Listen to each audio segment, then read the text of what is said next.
Okay, welcome to Van Sessions Volume 5. Just like to point out, we're not in a van. We come to that part. Sorry. Just, you know, have you actually watched any of these? Yes, I have. Then you know the script, you know the system, you know how it goes. Yeah, that's fine. Yeah. Right, so we try that again, shall we? You realise that's not getting cut out as well. He's going to leave that in. Right, okay, we'll try that again. Right, take two. There's no take twos. It all gets rolled into one. Right, yeah, so welcome to Van Sessions Volume 5. So, as already pointed out, we're not actually in the van. We haven't been in the van for a couple of these sessions because we've been looking at the wider part of Jack Burr Band, not necessarily just looking at Jack Burr Band as an individual group. So we've been widening it out. So today, joining us is my brother, David Jack. Welcome to the Van Sessions. That's the only applause I've ever gotten in my entire life for anything. Just for your name being announced. Yeah, fantastic. And of course, as always, the big man sat behind the camera on this one. He will be piping in, we're sure. We're most certain that's going to happen. So, can I just say before we start? Oh, hey, go on. Right, go on. We've already had it. Let's not have any of these brotherly arguments. You know, let's pretend that we love each other and that we like each other and play nice. I'm not sure I can do that. Yeah, we may as well cancel now. I mean, that's Just finish now. Anyway, let's move on swiftly. So, David. Chris. Are we just going to say each other's name? You can do if you want. It's good to know that you know each other. I bet everyone at home's really pleased to know that. You've been doing like interviewing techniques, emphasise this and emphasise that and then downbeat on this. And sorry. Me and Tez have had no interview techniques on any of this. We literally had the idea, ran with it, and I'm now on volume 5 for it. Basically, what we tend to do is we'll get you to talk a little bit and then spend the rest of the time belittling you. Or each other. So. Basically, yeah, well, that's the outline of 45 it. years of a life, you know. Exactly, that's the outline of it. Coming back to it, so David, obviously you were around when the band first formed. For my sins, obviously, yeah, under a different name, etc. But you were around when the band first formed. How far back do you want to go? Because technically you formed the band when you were 14. Well, I mean, we go all the way back to Sam and Dave, though, don't we? Essentially, and gigging with them when it all goes down to it. I mean, the Van Sessions has been no... I was in that band for all of one song. All of one song, yeah. So go on then, give us your one song delight that happened there. You can't remember what the song was. One band, Stand By Me. Stand By Me, it was at the South Pier. At South Pier, yes. On the stage. Yeah, what is now the Laughing Donkey Bar. Yeah, no, Gin Bar. Yes, Gin Bar was the Laughing Donkey Bar back then, wasn't it? It's not the same as what we remember. It's definitely not the same as what we remember. There's a whole theme park out there. Oh, this is it, yeah, exactly. So you actually play guitar, although I don't know if you've picked up a guitar in a long time, but... The problem was I wasn't good. So, you know... Why has that ever stopped anyone? Well, Chris is not good at singing, but he's still doing it. The thing is, I sort of had dreams of being like, Slash or Eric or John Mayall or... Hang on. You had dreams of being like Slash, Eric. I know that's quite an eclectic leap from one to the other. No, I'm just more thinking like, Eric Cartman, Eric Clapton. Eric Clapton, there we go. I'm just making sure. The people who are going to watch this, do I really need to say surnames? I mean, yes, because you then said John Mayall, so, because this one out. Not people have heard of John Mayall, he's I know guitar aficionados will have, people maybe who go to most of your gigs probably haven't, Oh, hey up, hang on, hey, don't you start writing into the people that come to our gigs, I'll tell you. Our fan base. So I want to be like them, and, it quickly realised I wasn't. Very quickly. So it's not that I just I wasn't that good and I wasn't as good as I wanted to be with it, so I kind of just I mean I still pick it up every now and again, but I mean I don't think I've touched one in about 5 or 6 years, so but yeah, that was me. What I'm like, I've got to be good at something to keep going at it, so but yeah, so it was a one-hit wonder for you then. Pretty much, yeah. Just get up, do one song, I'm not doing that again. That was it. It's done. Never done again. But that was down at South Pier. I was 15, you were 12. No, yeah, be about that age, wasn't it? I think 15, you were 12 because you just started with Dave with lessons. Well, what was that? I was 11 when I first got up, but that was just singing. No, I was 13 when I picked up bass. Right, so it must have been a little bit later then. So just slightly later. It was later than I remember. I thought it was a bit earlier than that, but okay. No, I was only 13 when I picked up bass, so So yeah, but I mean, yeah, so I mean, Sam, Dave, and Chris at that time, then really wasn't it? Yeah. It's just enlarging the Sam and the Dave group. and Chris and David. They're just enlarging the group. It's not ever quite so got the slightly. same ring to it. Has it? It hasn't really, you know. So. Sam and Dave sounds really good, Yeah, but then just throw in a couple of extra. Well, the Proclaimers, Sam, Dave, David, and Chris. Needs a bit of thought. That no, but it's kind of going to that. What was it? Dave D, Dozy, Beaky, Mick, and Titch. Yeah. Just like we can't think of a band I name. didn't know they let's were just real throw them. until I just thought it was a Red Dwarf thing until I didn't realise they were real. Found out many years later. So when the band was first forming and whatever else, we used to drag you out as being the roadie effect, wasn't it? Because there wasn't much dragging involved. Let's be I was honest. kind of just told it was happening. So, Yeah, but some of the equipment we had back then was, I mean, my old Trace Elliott amp but you think about the places you used to play. Oh yeah, we used to, all the stairs you had to bloody go up them as well. I mean, I think the Duple Social Club, yeah, which it's is not now actually a bunch there of anymore. it's still there. It's just a bunch of It's a set of apartments now. holiday flats. Yeah. That are very expensively priced. But that's just my attitude. We had to go. In the area. We had to go up the back stairs, which are fire rickety things that were held on by about 2 screws into the wall. And even those screws weren't exactly held into it either. No, that's right. Let's be honest now. That's fair. So. Well, speak for yourself. I'm fighting fit here. Hang on a minute. I cast your mind back to May and the Eric Clapton concert. I heard no bloody end of umbrage because you had to walk more than 200 feet. Yeah.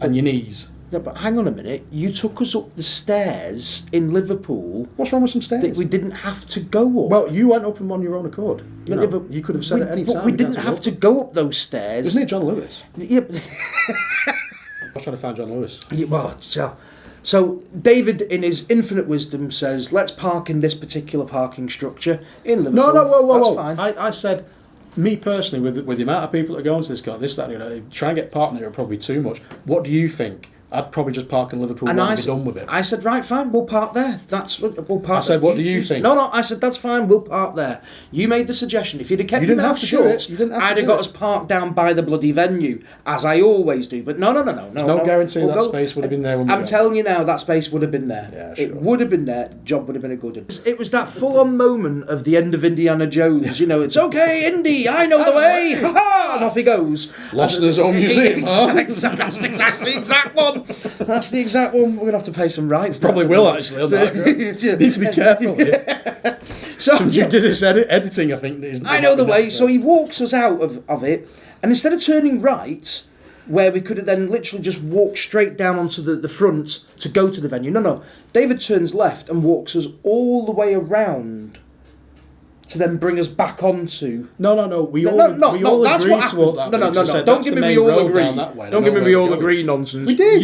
You led the bloody charge on this one. Some people starts following us, thinking we know where we're going. That ain't my fault. They followed us. That's their chuffing. So and in Liverpool 1, you can cross over. They actually said we thought you knew where we were going, but I thought I knew where I was going as well. You can cross over from one section to another on these metal bridge bits and all the rest. We're walking all over these bleeding bridges everywhere. Absolutely everywhere. Ends up going down some stairs, and David again, in his infinite wisdom. What do you mean infinite wisdom? It wasn't just you were in front. Infinite wisdom. At some point, hangs you were walking ahead of me. We starts walking straight down. All of a sudden, I went, "Hang on a minute. Hang on. It was dark. This is the shops. This is the shops we went past. That's why when we got here. Familiar. Turn round." Come walking back where the stairs were that we just walked down. If you'd have turned the other way and then immediately turn on yourself, there was the entrance. So, whenever you do turn up at gigs, because obviously you don't make it to every single gig due to your workload and whatever else, or maybe you just can't be asked to turn up, maybe that's what it is. Oh, okay, fair enough.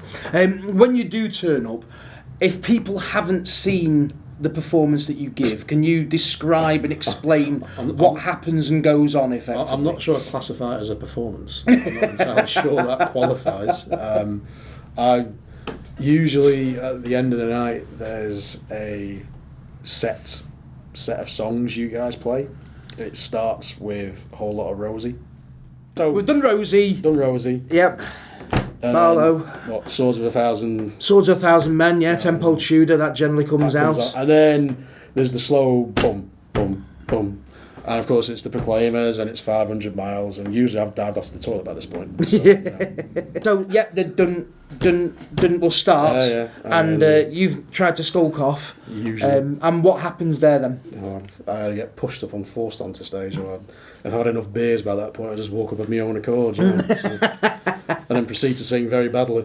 So we then proceed to do our version of the Proclaimer brothers. Yeah. The Craig and Charlie.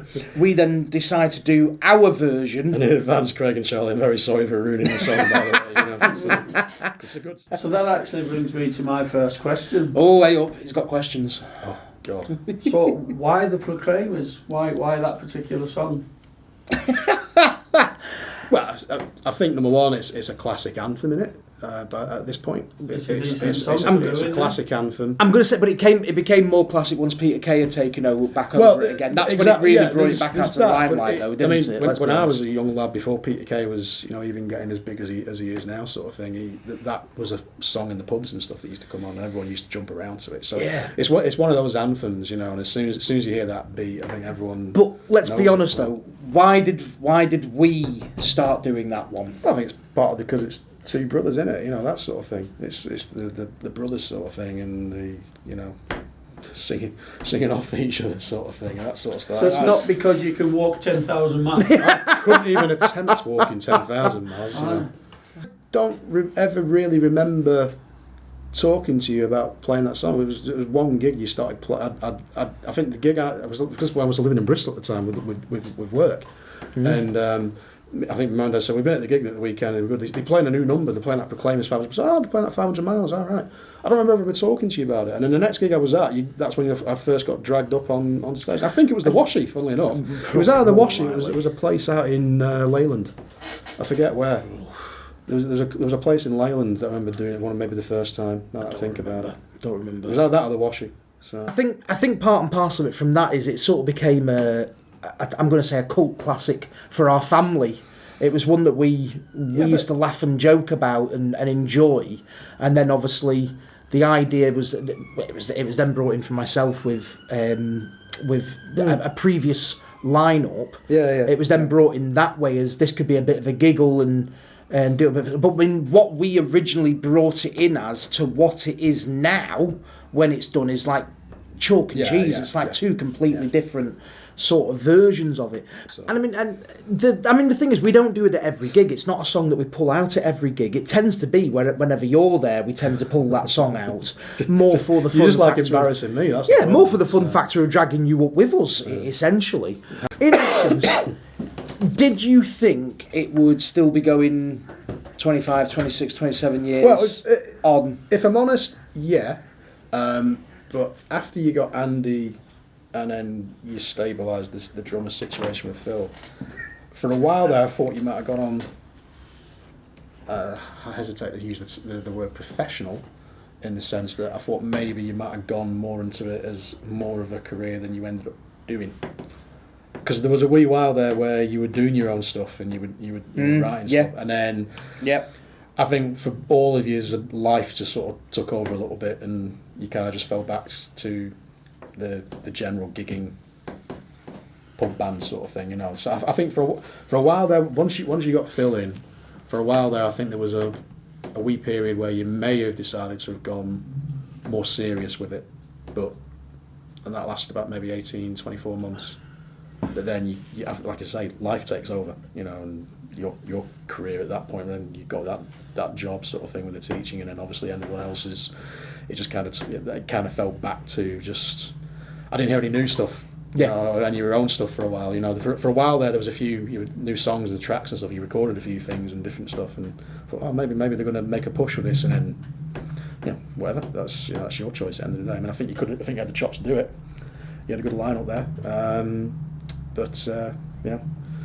end of the day, you know, if you're happy doing what you're doing, that's all that matters at the end of the day. But I did think for a while there you might have pushed it, and I think you'd have been successful. Trying to take it in a different direction. I think you'd have been successful with it. I really do. The thought process was there, and it did, as you say, it did go down that route of writing our own stuff, etc., and doing it that way, and creating the sound, getting the sound right of the way we wanted it. But as you say, unfortunately, Life takes over. different things happened. Exactly. Different things happened, and it's just the way it played unfortunately, you know, unless you're really, really successful, music doesn't pay the bills that well, does it? No, not at all, not at all. And of course, COVID hit in. Yeah. That was a nightmare for musicians as well, wasn't it? You know, real nightmare for musicians. Apart from nightmare for everybody in across the bloody world. You know what I mean? But it was an absolute nightmare for musicians as well. At gigs, you generally are one of the people who will start throwing out the "you're not going home" chant. Well, that started from Bamber Bridge. But that's what I was just about to ask. I was just about to ask. It was off camera. We were just talking about it. I was just about to ask you then. If we said where did that originate? Where did that originate? Well, it was the Top Hat. And I think, is it a pub or a club? It was a pub, wasn't it? Pub on a corner in Bamber Bridge. It was the Top Hat Club. Now, you played a few, for about 2 or 3 years, you had a regular set of gigs down there. So there was the Top Hat, there was the Social Club, we can never bloody remember the name. Was it just the I think it's just Bamber Bridge Social Club or something like that. There was a couple of other places you played around there, and you for about 2 or 3 years you were around there quite a bit, sort of thing.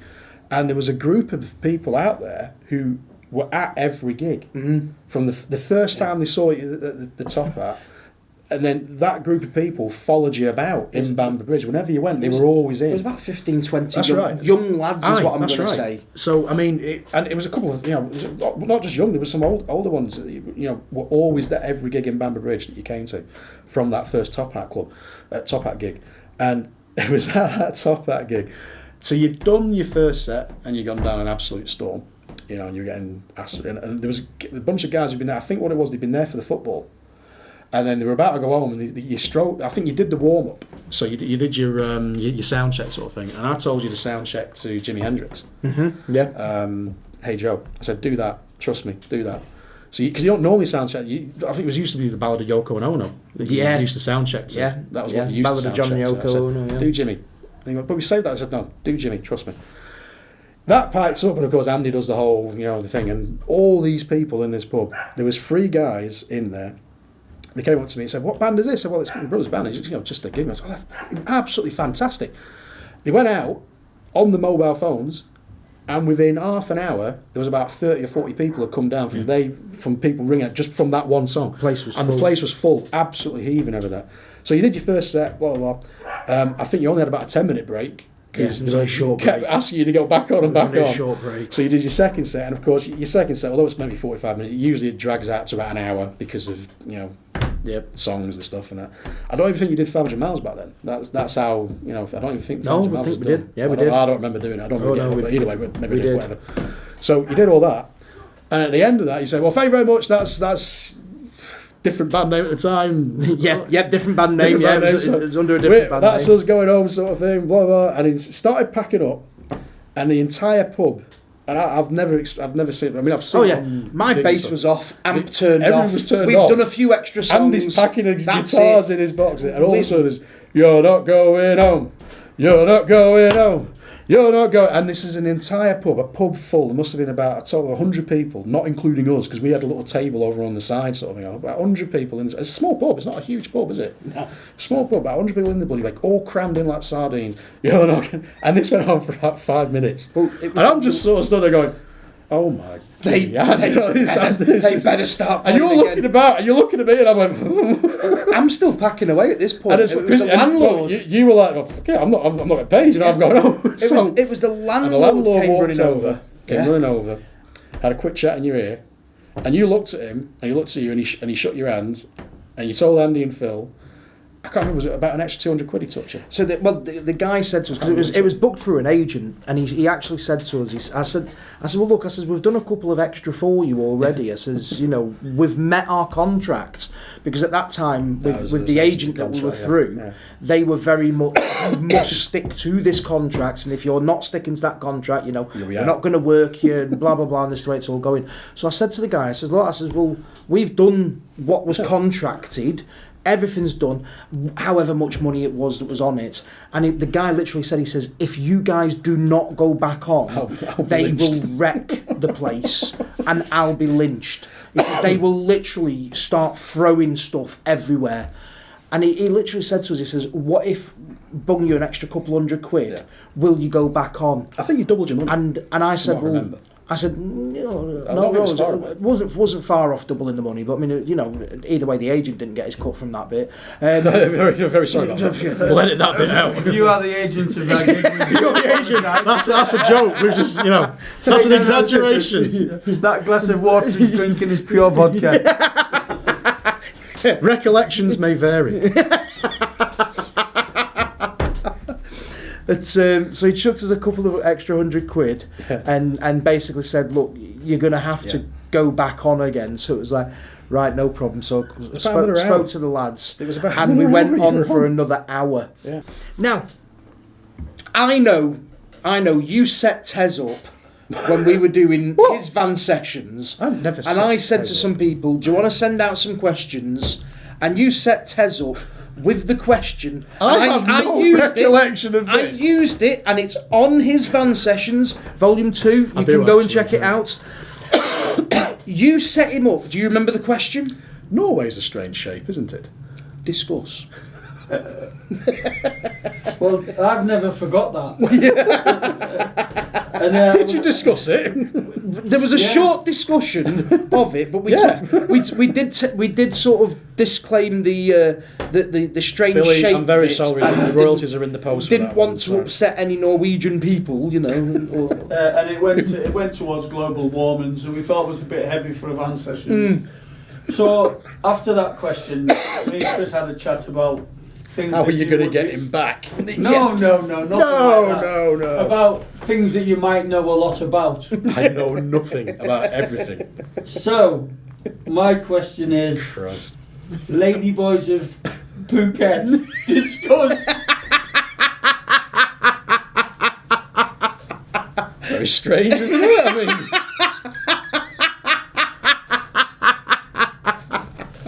I've never been to Phuket, so I mean, I don't really have any opinion one way or the other. You know, I know people have been, so you know. But I mean, I've never personally been. I've never personally met one. If that's what you choose to do, fine. Well, I've never been personally, but Chris said that you would know a lot about it. Oh, did he? Did he really? I can assure you, I've never come across any ladyboys. I'd just like to point that fact out. And I'd like to point out I've never been to Norway. And he's no idea what shape it is. It's a bit of a thing that goes round like that, sort of thing, you know. Yeah. Or was that the ladyboy? I'm not sure. I don't know anymore. Okay, so favourite song that the band does. We've asked pretty much everybody this one so far. So favourite song that the band does. That's actually a good question. You do a few that I really like. Cocaine, your version of Cocaine is really good. I like that. We've already made the acoustic version of Living on a Prayer. That's a classic one, and that is really good. I know it buggers your voice up, but you know, so what? So going on from that, then they're obviously your favourite songs. What song do you think they played the best?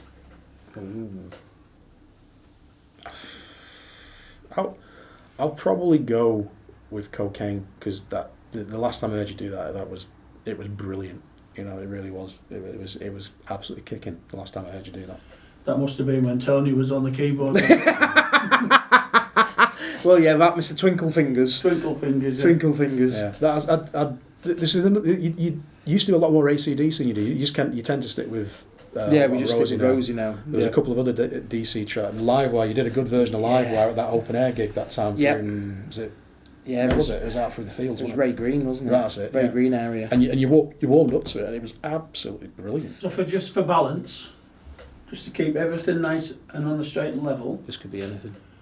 what do you think the worst song the band sing is? Ooh. Which one would you like to see them improve on most? Ooh. That's an interesting question. I don't think you have a worse song. In all honesty, you can always tell there's a song you haven't played In a while. You can always tell a song that's new, because usually you're offbeat. But the songs that you know and are in the repertoire, I don't think you have a bad song as such.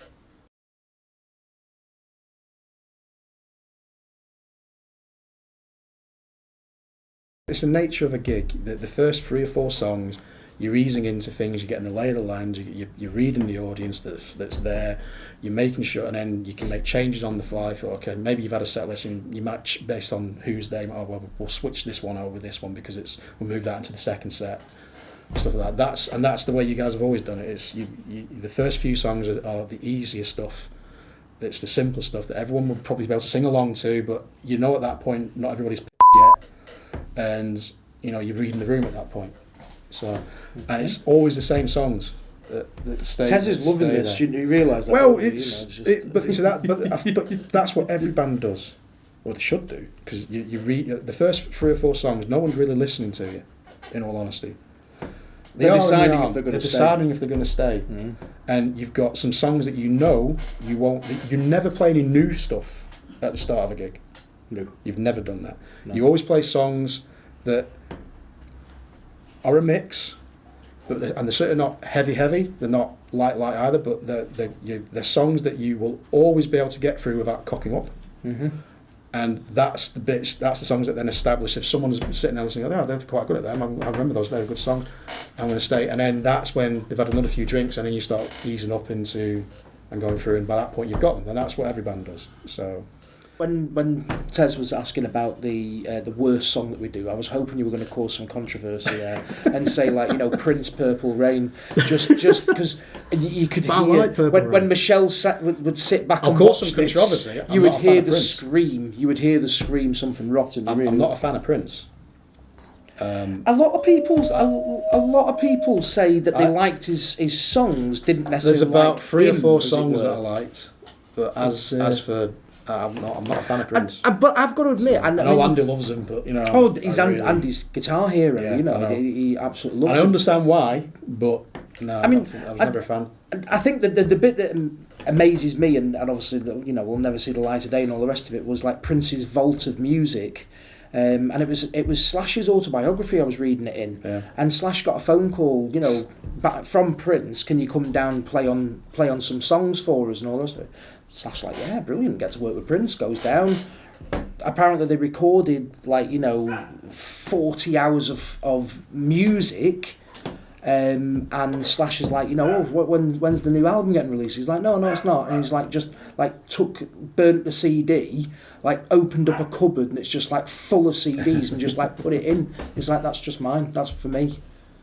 Right. And so there's somewhere.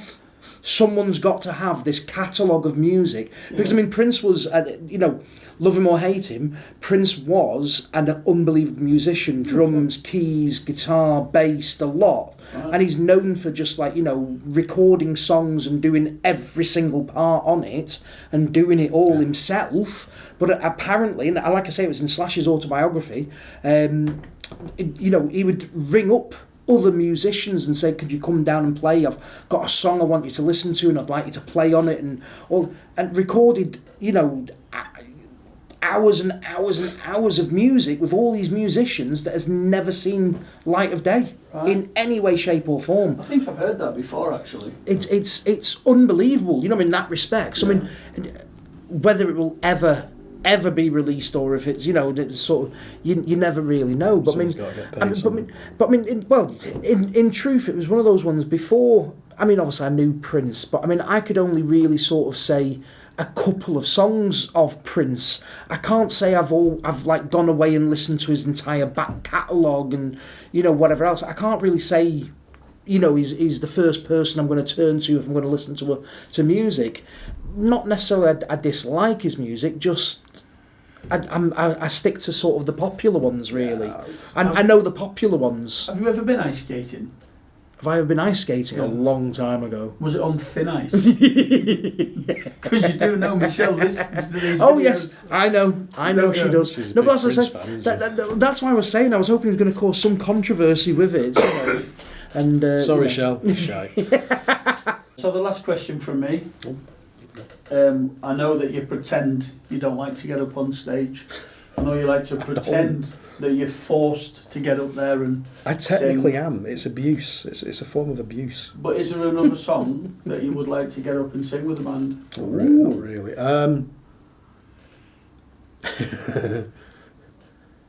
itsy bitsy teeny weeny yellow. Might be Gary Barlow. Well, if there's ever a time to do it, you know, Yellow Submarine. I don't know.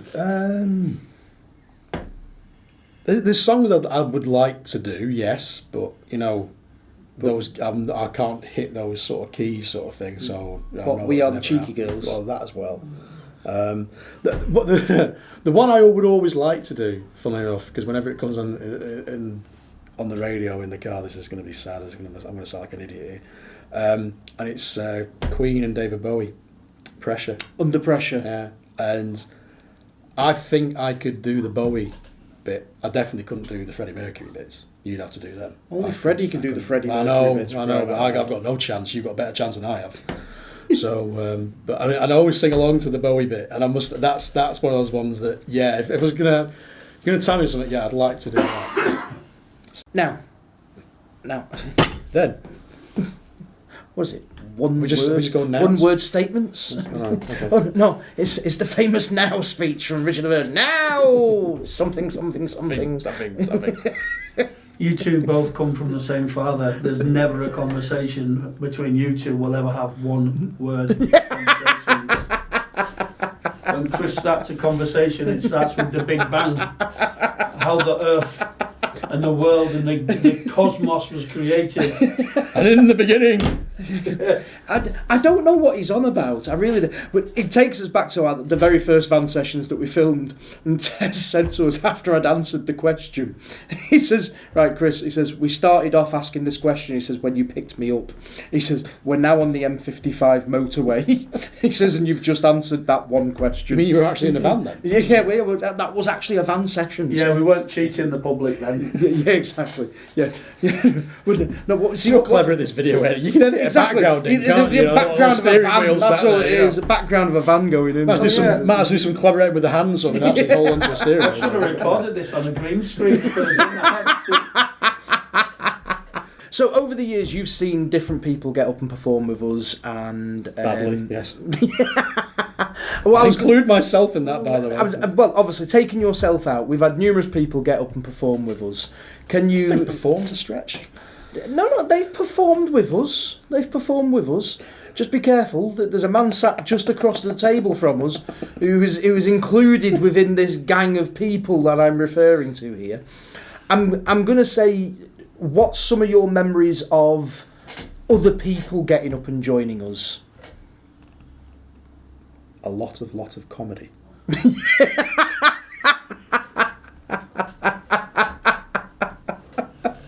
So can you give us a bit of insight into some of the people that have got up with us over the years? I think the only one I can really remember is Tony. Obviously doing his little keyboard tinkering, which, you know, obviously we can't see the keyboard, so my guess is it was just pressing a button to play a pre-recorded track. I don't know. No, he oh dear. We'll edit that one out. No, we won't. Oh, right. Another friend lost. No, Tony did a really good job, to be fair. Pushing that one button. Well, yeah. Strongest sin, isn't it? You know, that's what we need to get him up next time in the band. Backpedaling. Backpedaling. He's really good at it. No, because I mean I think when Tony's there doing his keyboard thing, that's when you actually get House of the Rising Sun the way it was probably intended to be heard. As close to it as close to the thing. Because I mean, there's only so much you can do with guitar. It doesn't quite sound like the organ introduction. So when Tony's there, at least you get House of the Rising Sun that is closer to the actual thing. What you should also do when Tony's there is you should do Iron Butterfly. In a Garda Vida. Why not? You know, you've got him there, he's got the keyboards, you know, it'll work. What? All 35 minutes of it? Well, there's various versions. You can pick and choose which one you want to do, you know. I mean, you wouldn't have to do the... I mean, they did an album of different versions of it in a Garda Vida. It still plays now, you know. I mean, crikey, you know. So, we can't ask Tony to do that. He was crying when we asked him just to do that 4 chords. Yeah, for as long as we need him to play it for. Oh, God. So, I have a question for you, Chris. Oh, sugar. Hang on, it's his van session, my it's not van session. I know it is, but you know, I'm sure I'll defer. Oh, so do you like ladyboys as well? Have you put your name down for Scott Slattery's charity night to perform? So I can state on camera. Oh, is this an official announcement On camera. Is this a Jack Burr Band announcement? No. Oh. Because this is effectively going to air after. I've always wanted it's to already be, been on an official announcement. I've never had that opportunity. You just swept all my Stole thunder. your thunder. It's all gone. Sorry, carry on. Stole your Carry lady on. boys, now we stole your thunder. I thought it was part of an official announcement. I can actually Breaking say news. by the time this video actually comes out, I'll be in Barbados. Scott will already have announced it officially. But he did ask for the band to come down to play. He did actually ask for the full band to come down and Right. play. But unfortunately, I did say, in the venue that it's taking place in, which is a great venue, absolutely love it, if we were to take all our gear in there, it wouldn't fit on the stage that they have in there, and then where we would then set up would take up too much room. So there's no way we could look at taking the full band in. But I did say to Scott that I would happily come down and I would happily perform a 15-20 minute spot, either with just with myself on stage with a microphone, or if Scott would like to join me. As you're asking, yes, it's I have offered to go down and play. I was more than happy to. Apart from the fact it was Scott that was asking us, but it's for a really good cause as well. So if people are around in January, it's on at Cowboy & Co. And I think it's something like the 12th or 13th, somewhere in that region of January. I'd need to double check. Let me double check it now and we'll repeat that bit in a moment. I was right, it's 12th of January. Yeah. I was right. Right, okay, let's just do that bit again. There's going to be 16 performers in total, as it currently stands, down at Cowboy & Co in Blackpool on Sunday the 12th of January. All proceeds are going to British Heart Foundation, which is very close to Scott's heart, and it's for his father, who obviously passed away, that it's all in memory of. It's called Trev Fest. And some of the artists that are lined up to be there are absolutely brilliant on the country scene already. Absolutely massive artists on the country scene already. If you follow the country scene, it's going to be a really, really good do. It's starting at 12 o'clock. First artist is on at 1 o'clock, and it's running until the end effectively. But I mean, 16 artists all getting up, starting at 1 o'clock, all doing about 15-20 minutes each. There's going to be a massive music going on there. Yeah, they'll be playing both kinds, country and western. There'll be a lot of editing in there. Oh, masses of editing is going to go on with this.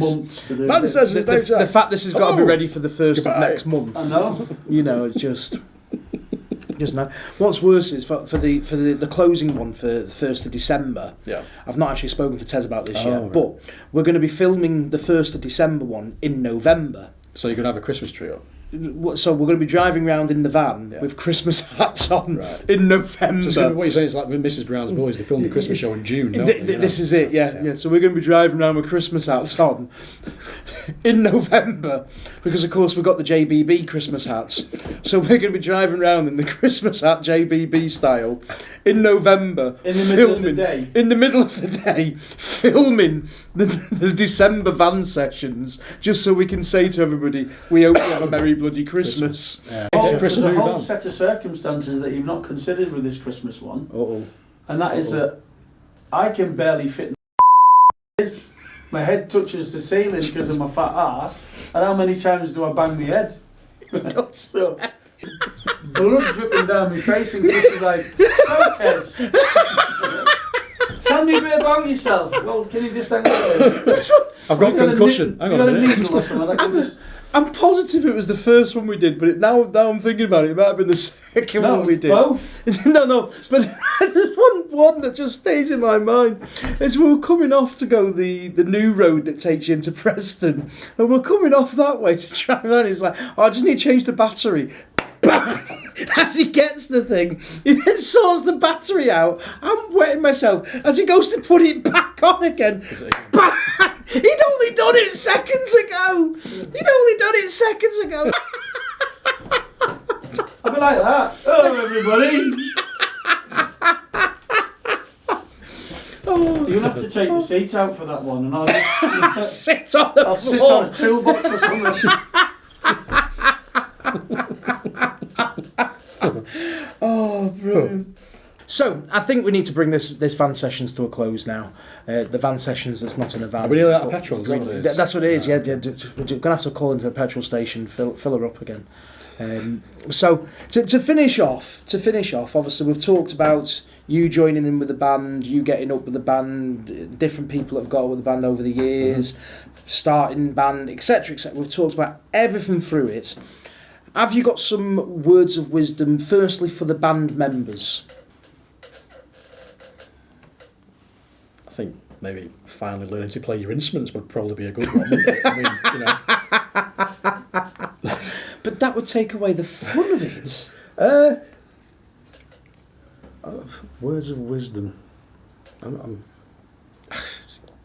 Keep doing what you're doing because it's fun. I mean, I'm not sure what else to say, to be honest. I mean, as long as you're still enjoying it, just keep going because we'll keep going because we enjoy listening to you. So I mean, and it's never too late to become a superstar, I suppose. Well, yeah. If that's something you want to do, go for it. But I'd keep rocking. So how about some words of wisdom for future van session recordings of whomever may get dragged in by me and Tez, or me and Tez being back out on the road? Well, I think you need to have Andy on one, don't you? That loon. That's the aim, yes. I think he needs to be on one. Maybe in a van, Yeah, well, if you want to go professional, I think you need some sort of, you could have like a TV screen and say, so what was your thinking when this happened? And you can go to some embarrassing moment and whoever it is you're interviewing at the time, it flashes up on the screen. David, what were you thinking when you did this?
And I'm simply going to say on that note, thanks for joining us for the van sessions, David. It's been much appreciated. And thanks for watching the van sessions out there. Take care. Not in a van.